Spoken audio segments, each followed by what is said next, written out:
AMPH, I know that one fairly well. Amphastar.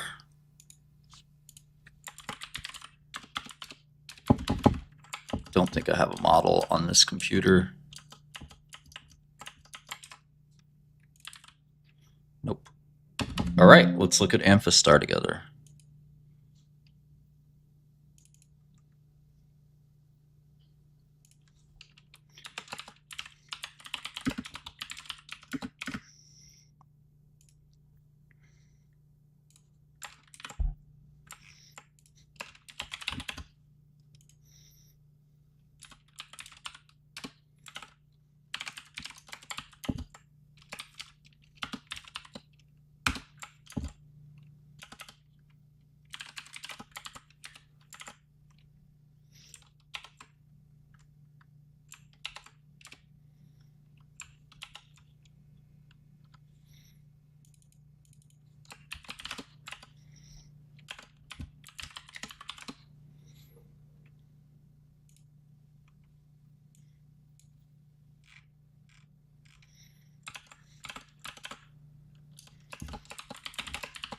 So the stock price is 46. The shares outstanding is 49 million. So the market cap is 46 times 49, which is what, well, if it was 100 million shares outstanding, it would be 4.6 billion market cap, right? Am I thinking about this right? It's like 2.5 billion? No. That's if it was 400 million market cap. 400 million shares outstanding. 50 times 50 is 2,500, right? So this is 46 times 49. So the most it could be was 2,500 or 2.5 billion, 2,500 million.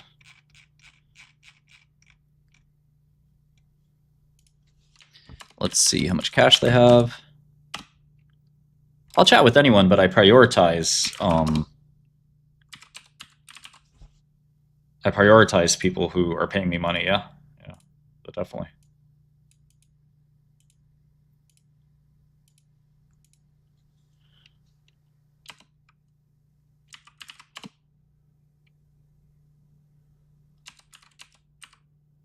My time is very valuable.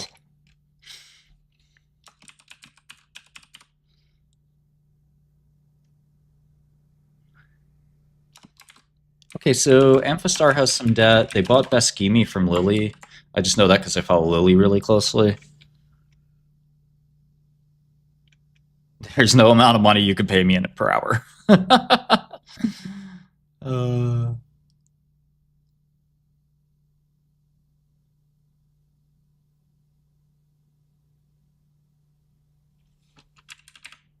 I mean, maybe there is. I don't know. Not in pharma. If you buy drugs from big pharma, you tend to get a really good deal because big pharma just doesn't care. Enterprise value. So this is a basic concept in finance. If you're not familiar with it, you have to become familiar with it ASAP. So, the market cap is pretty simple, right? This is how many slices of pie are there. In this pizza pie, there's 8 slices. If it's $1 a slice, the whole pizza is $8. That's the market cap of the company. You might buy a share for $1, but there's 8 total shares. So if you buy 1 share, you own 1/8 of the company. Now, the problem with companies is there's a lot of shares. So in this case, there's 49 million shares. You can imagine each share is like a really small cut of the pizza. And it's $46 a share. There's 49 million shares. We did the math earlier. That's $2.2 billion market cap. So by buying 1 share at $46, you don't own very much of the company. Now there's cash and debt. So when you have a $2.5 billion or 2.25 billion market cap, and here's the company. You're buying a share of the company. It's in this box. What's in the box? Well, it's all the assets of the company, right? But it's also all the liabilities. Well, we're trying to value what's in the box. the box spits out earnings every year. It spits out maybe 100 million in earnings every year. So do you want to buy this box for all the earnings it spits out? So that's basically the main idea. But there's also something else in the box. There's cash. In this case, there's 230 million in cash. Right? So basically, the part that's the cash, you can almost like separate out. And you can basically say the box without the cash, if you own the company, you could do this.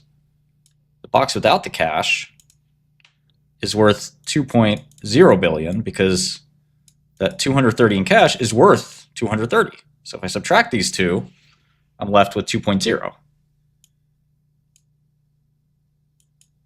So you're really buying the company for 2.0 billion. Now the problem is there's also debt.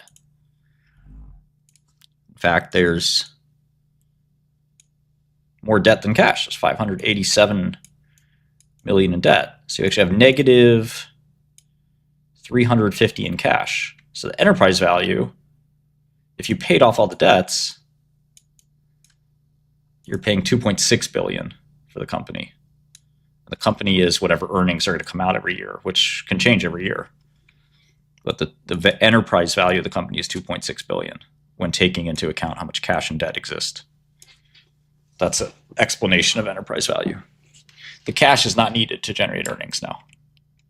There's some working capital needed, but that's another story in general.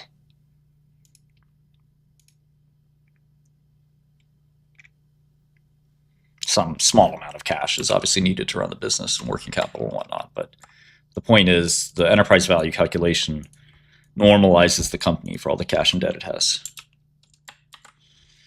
Very, very, very basic concept in investing. It's kind of the first fundamental thing you can learn.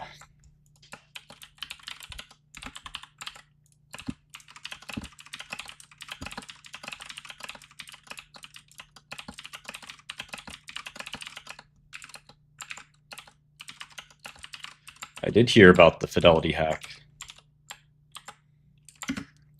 There's obviously I've made some video series. I don't know where to find them. My old YouTube got deleted, so you'd have to go look for mine. But there's a Bill Ackman.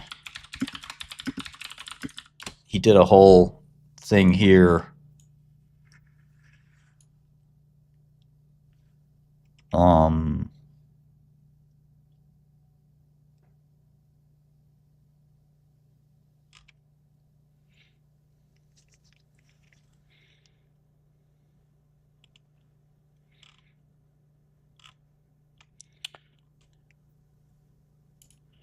Not sure where he did his, but he did a basic investing.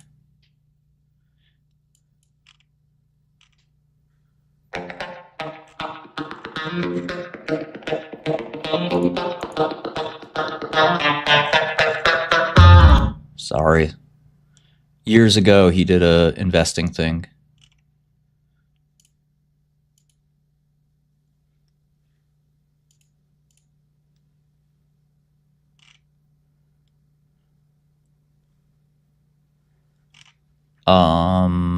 Yeah, I don't know where else. I mean, good luck.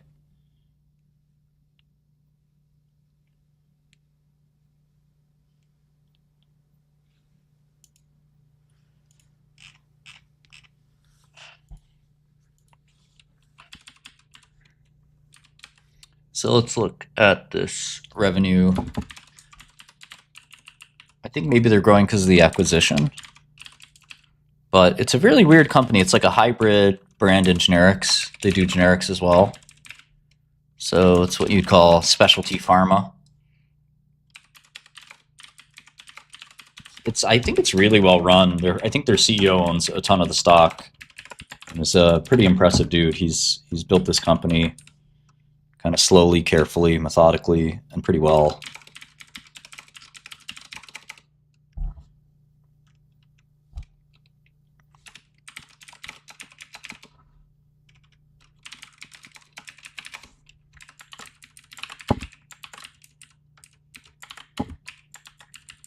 Yeah, forecasting requires a pretty solid knowledge of the industry and the company and so forth, forecasting can be very scary because it's very easy to do, but it's very hard to get right.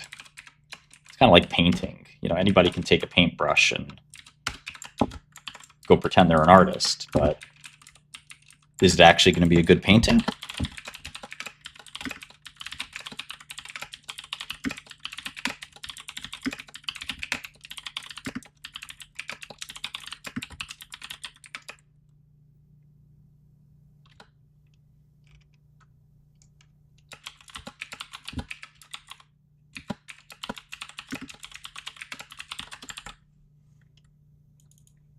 You know, after you've painted 1,000 paintings, you might be better than if you painted 2 or 3. Forecasting is nothing to do with DCF and WAC, in my opinion. Forecasting is about the inputs that go into those formulas. Those are more equations to me than they are forecasting methods. I don't know if that makes sense. So you have to think about the inputs like cash flow or net income, and then certainly risk, like cost of capital or discount rate or whatever. I thought the Tesla event was fine. I think it's a buy on this dip.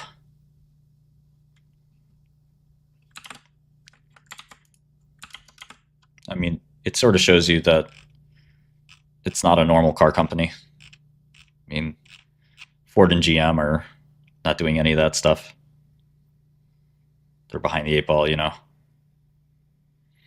Okay, so in any drug company, I really want to know the breakdown of all the products they sell. That's really important. Because some products will lose patent protection and all kinds of stuff. So you got to be really careful about what products make up the revenue. And here they break it down somewhere. Here we go. Here's a good breakdown. So glucagon basically can't go generic. I think it's a biologic, but I would look into that. Epinephrine's sort of same thing. It's sort of a complex generic. Maybe not that complex, but Primatene Mist, I'm pretty sure, is a consumer product. And there's Baqsimi, which is a really good product, I think, for them. It's a biologic. So these are all like kind of tough to make, or like they have some other like reason why.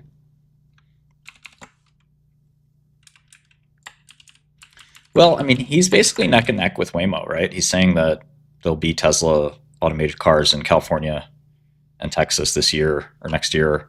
So it's an early market. This is going to take a decade, right? So I don't think, you know, this very, very small advantage that Waymo has is... epinephrine is generic, but I think that the... I think that it has like some kind of property that makes it kind of generic resistant, which is why they're selling 100 million of it.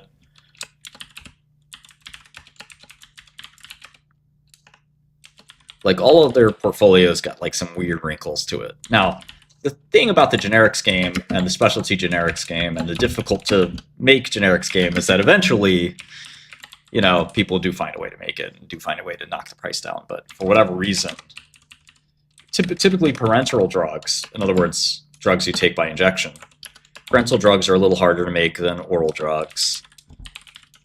And certain drugs, it's hard to do bioequivalence.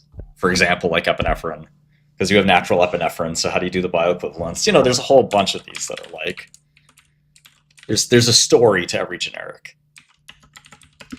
Not really trade secrets, but it's just, you know, regulatory barriers, scientific barriers. Yeah, it could be a little bit trade secrets, for sure. But they kind of all come and go, you know.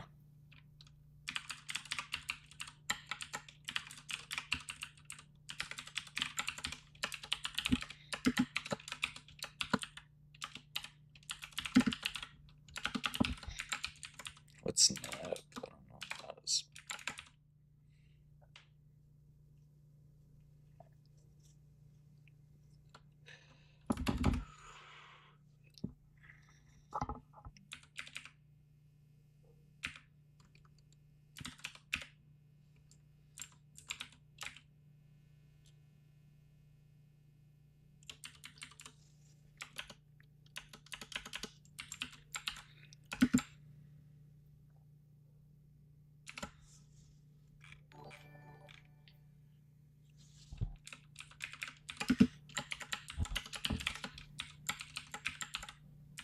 Yeah, they also sell human insulin API, which is kind of funny. And API in this case is active pharmaceutical ingredient, not the API we know in software. These days, API for me means application interface, not application programming interface. No longer means active pharmaceutical ingredient. It's kind of funny.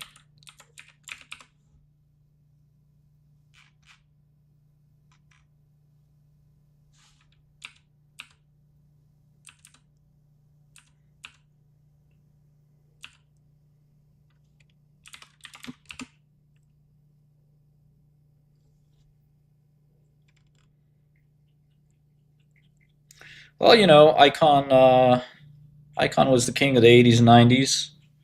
He's 90 years old now. You know, his career is ending. He's basically retired. But Icon's the GOAT. So if you exclude Baqsimi, their core product portfolio isn't really growing, and that's normal in specialty pharma. Um, you know, not launching tons of new products, and yeah, Brett is in charge now, right?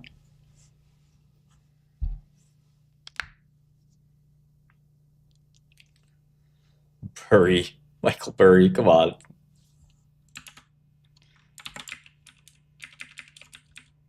Burry barely. I was looking up his fund. His 13F doesn't have any money in it.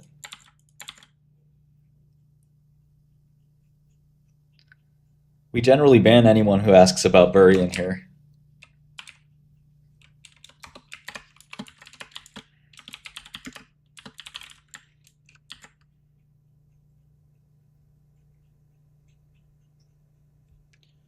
No LinkedIn for CROs.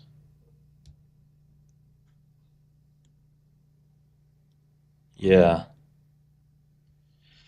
So don't mention Burry if you want to be a part of this chat.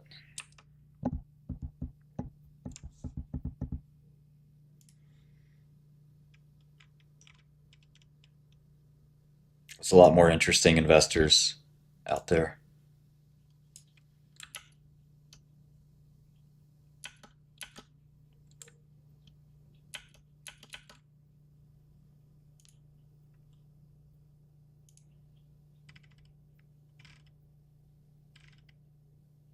Name a more interesting investor? What are you, retarded? Let's see. Let's go to the hedge fund list. Literally anybody else. Anybody who works at Citadel, Jane Street, or Millennium, or D. Shar Renaissance, or Susquehanna, or AQR. Anyone at 2 Sigma or Valley, .72, Viking, Co2. We also ban people who say Nancy Pelosi. So yeah, literally anybody at these firms, not even the bosses, like anybody else. You only know about Burry because there's someone made a movie about him. That's not real Wall Street. Come on, man.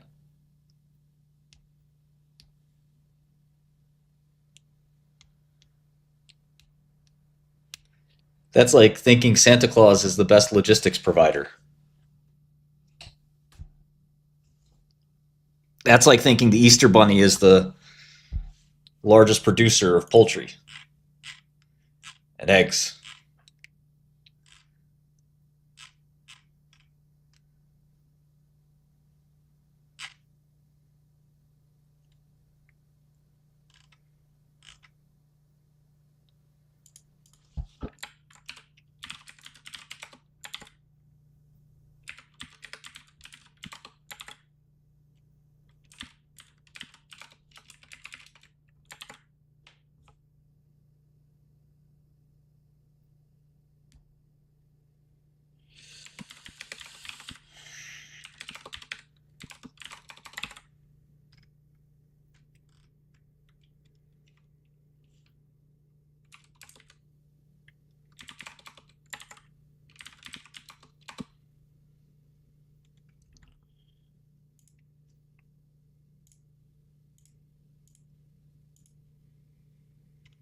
Yeah, oak tree's interesting. I never really dug into what he does. Have I read the Jim Cramer book? I'm familiar with the subject matter.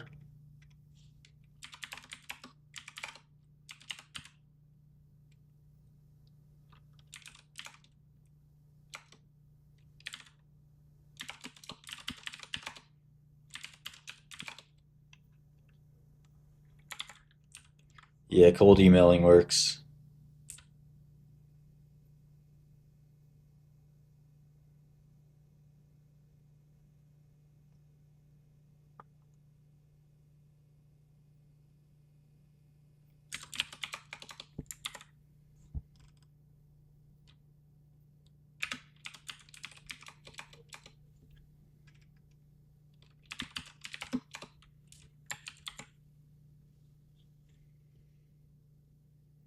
Don't know Costco.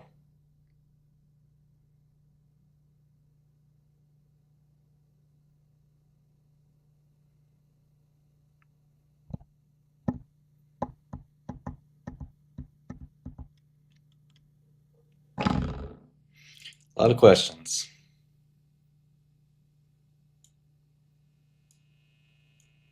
Yeah, startups are painful.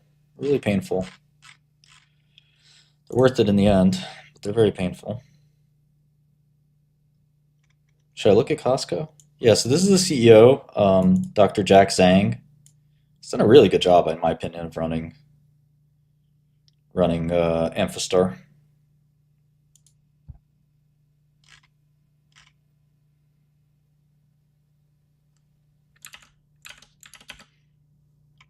I mean, KBio is pretty well known incident.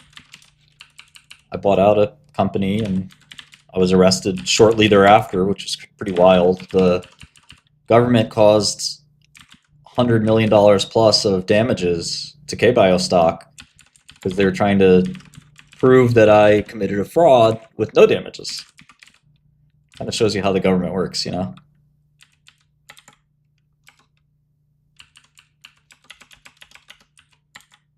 It's frustrating.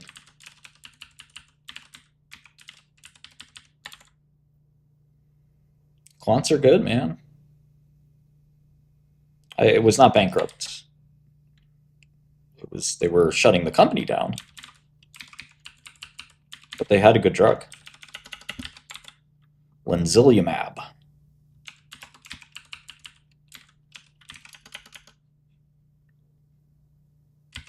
Yeah, they just did that to Trump in the New York appeals case. They basically said, "How do you have fraud without damages?" I had the same argument, but they twist and torture the definitions of these things so it works out in their favor.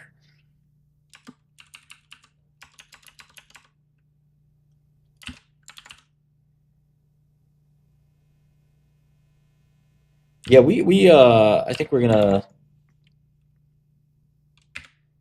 either abandon Shoggoth or retool it.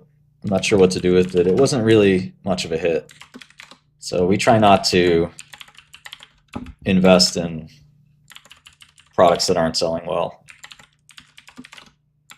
It's hard to it's like a trade. Like you keep investing in stock that goes down. Eventually, you kind of have to get out.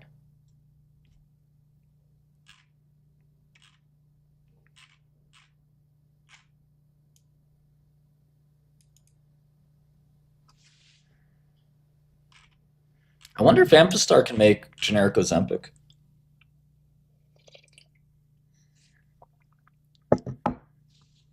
Oh, look at GSK.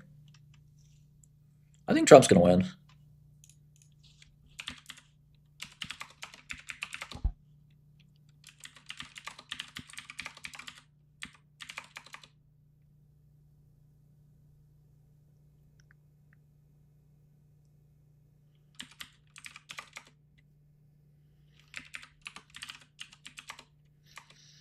Have never looked at a caviar stock. No. I don't think we're going to sell 400,000 copies, but. And plus, you can't make too much money writing a book. Hillary Clinton can, but that's another story. She's selling something else when she sells a book. How do all of her books become bestsellers? She writes the same book every year. You know what happens when she writes a book? Let me show you. She signs a deal with the book company, right? Here's how the book costs $1 to make, right? So the book's all margin. So here's a contract with the book company. Up front, $5 million, okay? And then per copy, 20%, okay? The book's hardcover, $29.99. Would it cost to print the book? Maybe 99 cents. So $28.99 gross margin. What's her fee? You know, so it's $6 for her. So the book company makes a good margin. They're also going to spend, you know, a little bit of money marketing it, maybe $5 on marketing. Then they have corporate overhead, so call that $10. So it's pretty high margin. So she makes $6. She sees $6 a copy. This is what she does. Hello, David Solomon, CEO of Goldman Sachs. How are you? Yes, it's Hillary Clinton. I just came out with a book. It's called My Journey. And Solomon's like, has it any different from your book that you put out last year called My Story? What happened? Every year, same book. Yo, Mr. Solomon, I know that you support me and what I do and my husband and, you know, the progressive and liberal cause. So are you going to buy 100,000 copies of the book for your employees at Goldman Sachs? Oh, well, you know, we don't really buy books, Hillary. You know, what am I going to do with 100,000 books? That's kind of like seems like a stupid thing to do. Well, Mr. Solomon, if you want to continue breathing, I mean, if you'd like to have my insight on various matters geopolitically and make sure Goldman Sachs doesn't get indicted and have a seat at the table in important and pressing matters, then, you know, I think you may want to read the insights that are contained in this book, the critical insights of these stories about my life that are so critical. Oh, yes, now that you put it that way, put me down for 100,000 copies. Thank you. Okay, so that's Goldman Sachs bribe for $600K. Keep going down the list. Bank of America, Walmart.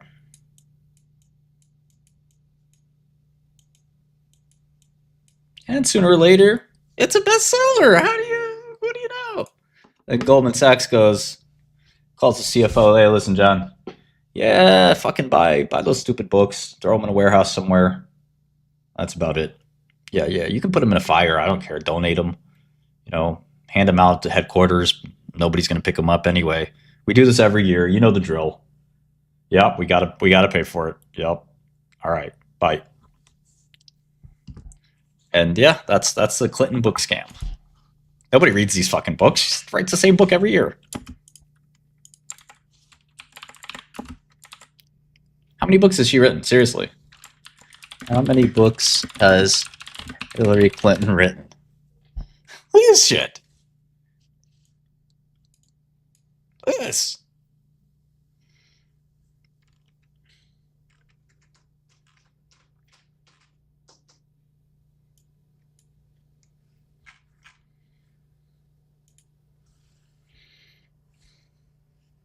I'm sure some retards will buy them, but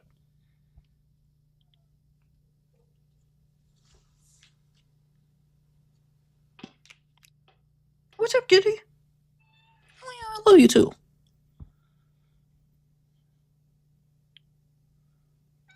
I didn't say I like the Democratic Party at all. I like some people in it, one or two. I have some friends that are Democrats. Nothing wrong with Democrats. I like the old school centrist Democrat, the Clinton Democrat, the Al Gore Democrat. Al Gore's got his own investment fund.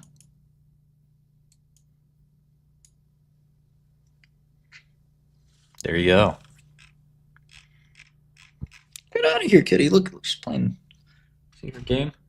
This is the game we play. She puts her paw in there. Ah. Yeah, stop it. Stop it. Stop it. You guys can see the game.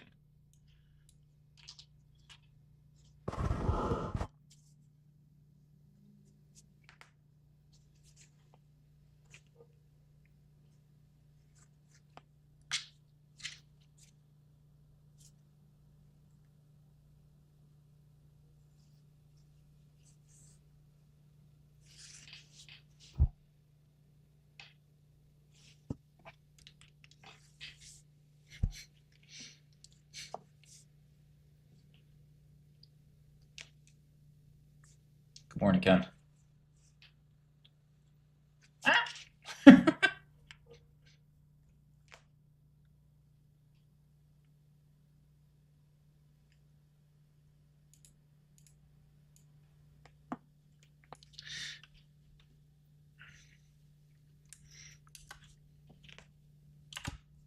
CDS on Google? Yeah, I don't think Google's going to default anytime soon.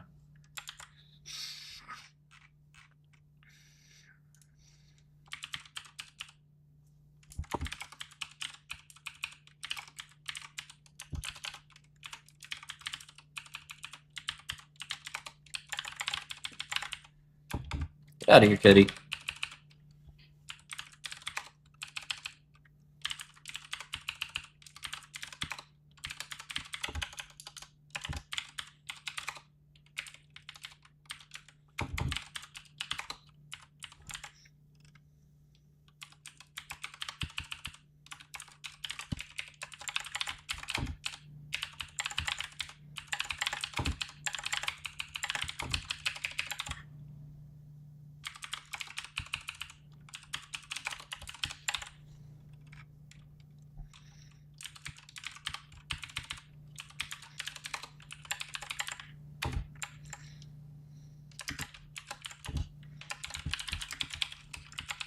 Chat, you still with me, chat?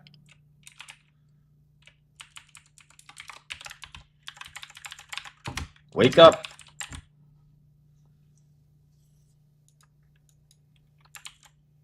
I had to refresh. Yeah, we're in ADMA. Shit. I'm the CEO of DL Software. So I manage this software company. I co-founded it. And we make some cool products. I write software sometimes. This is Shkreli Torch.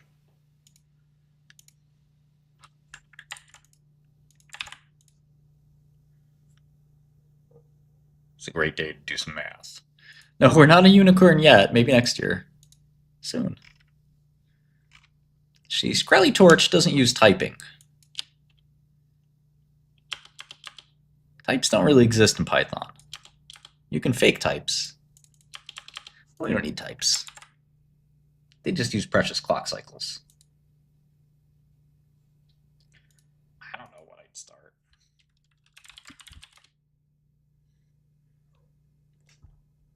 Quantitative fund, probably. Yeah, they do run, I think they do run at runtime. They're not supposed to.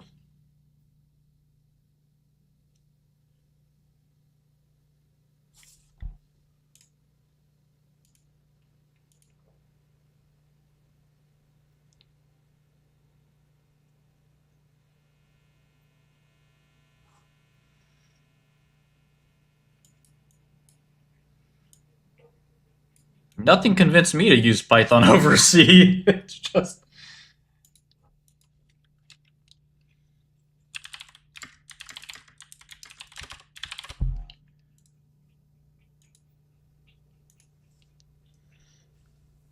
all of AI uses freaking Python and PyTorch and shit.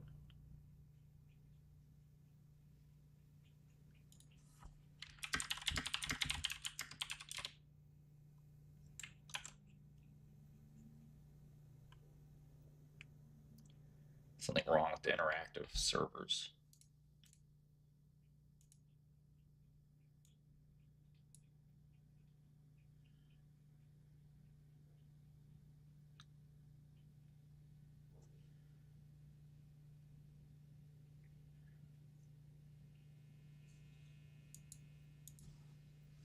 Let's see if no problems reported at this time. Well,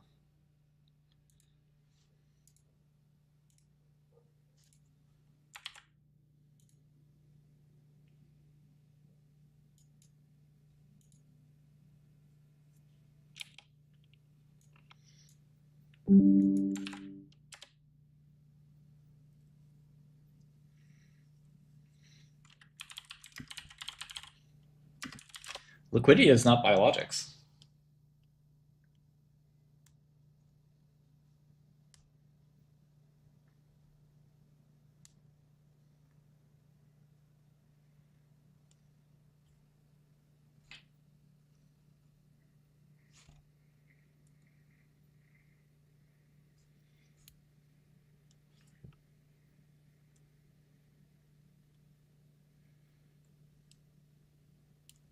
That's a small molecule.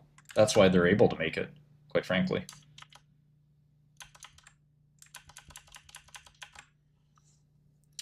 All right, so Amphastar is pretty interesting.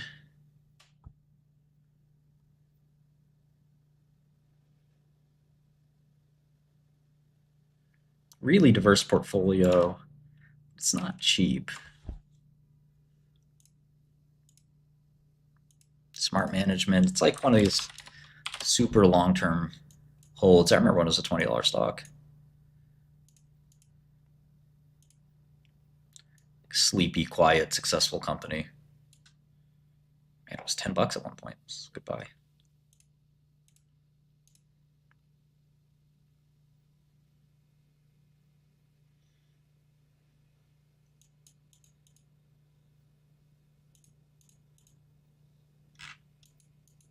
Went public in 2007.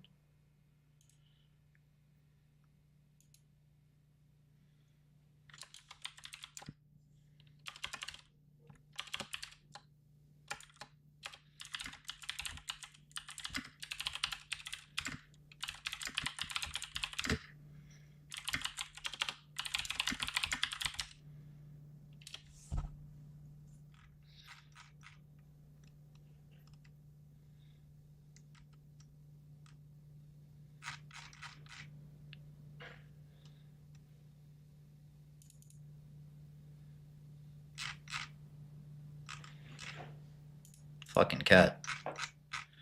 Run around. Fighting a box.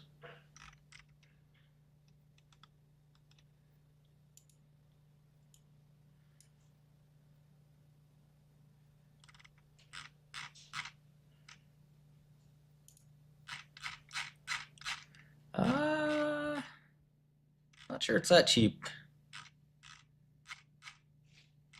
So free cash flow last year was 200, not even 200, 150. So 17 times. That's for no growth. Deep dive on climate change. I did a deep dive years and years ago. I didn't think it was great. I couldn't really make heads or tails of it. The academic world of climate change is like very, very, yeah, I remember. It's very, very difficult to parse.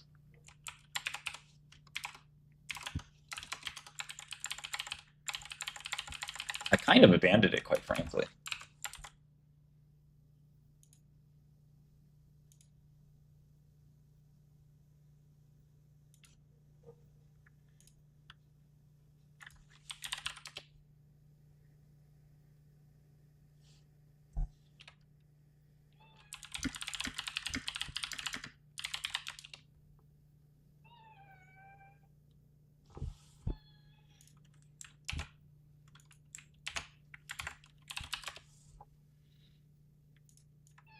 Sure. Shut up.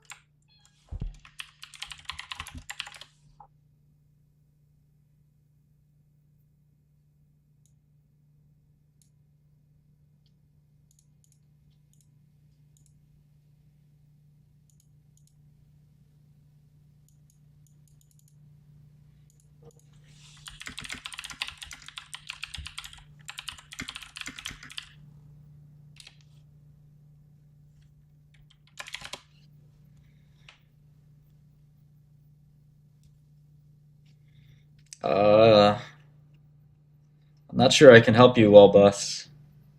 Sounds interesting. Send me an email maybe, but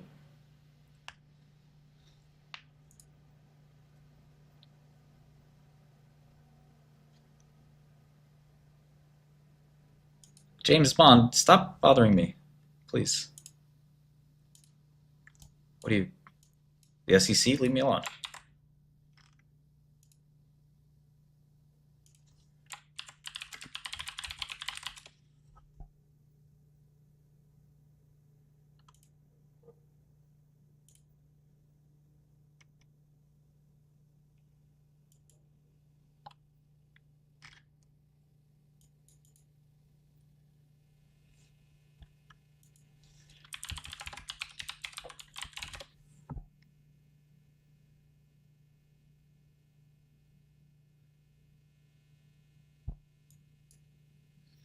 Yeah, Kami's right. It's really hard to tell what's going on with climate change. Causality, just the temporal dynamics of like temperature over centuries. It's really hard to tease apart.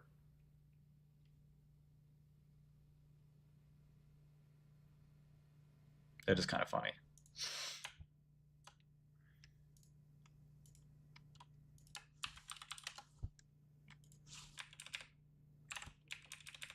And yeah, I mean, I'm all for science. I have no problem being against the grain. I love vaccines. I think the COVID vaccine was great. I don't have any problem speaking my opinion about science or anything else. But I need to see the real science. And in climate science is very second rate. And by its nature, it kind of has to be, or you're reading at tea leaves. You're grasping at straws, basically. I mean, it's really hard to tell what exactly is happening.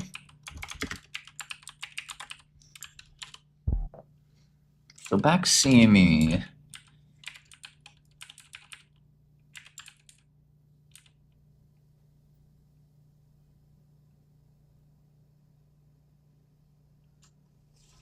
No, I didn't have a favorite COVID stock. I mean, Moderna obviously benefited quite a bit. Pfizer squandered their advantage. Pfizer has to be the worst company on planet Earth. Could you imagine being told,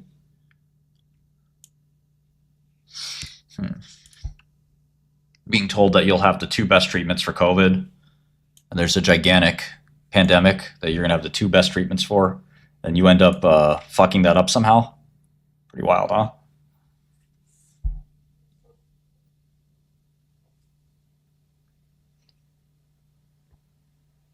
Pfizer's just freaking dog shit.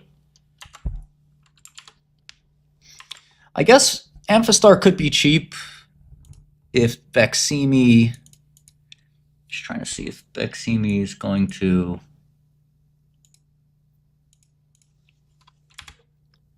It's just, how much do you want to pay for declining cash flows?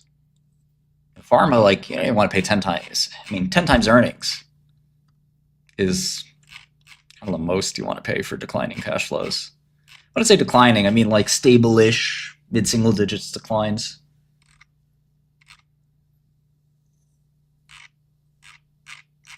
Well, they wasted their money on bad acquisitions, which is why Vivek and I tried to teach all these companies that M&A is so important, but they don't give a fuck. Pfizer especially doesn't understand M&A, even though they do the most of M&A. It's kind of pathetic. Investors understand M&A because we're good at valuing things. We know how to value deals.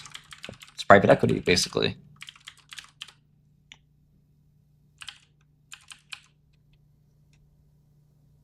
Yeah, Baqsimi. I've been talking about it nonstop. It's just a biosimilar insulin.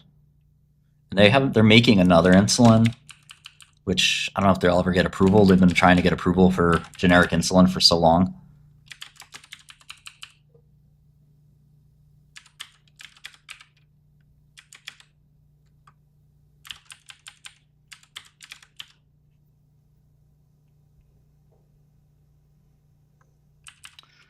acquisitions are hard to do. I mean, you have to integrate. You have to get company culture. You have to keep the good people. All the good people want to leave. You know, you have to get rid of the bad people. They all want to stay. It's a pain in the ass. Doing mergers for a living is real tricky.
Yeah, the market's more or less gotten a little more efficient. Yeah, yeah. I'm trying to think. There are periods of insanity that recur, so it's hard to say. That's a really tough one. I'm not sure.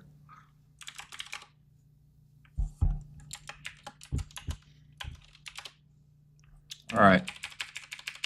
So they started recognizing Beximi.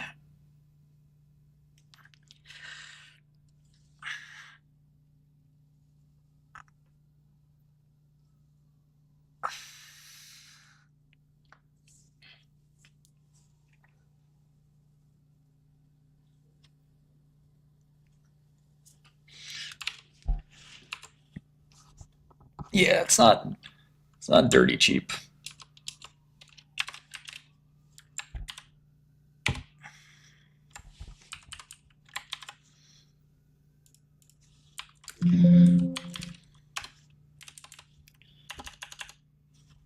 Shut up, kitty. Don't you dare come up here. Don't you dare come up here. I don't want you up here.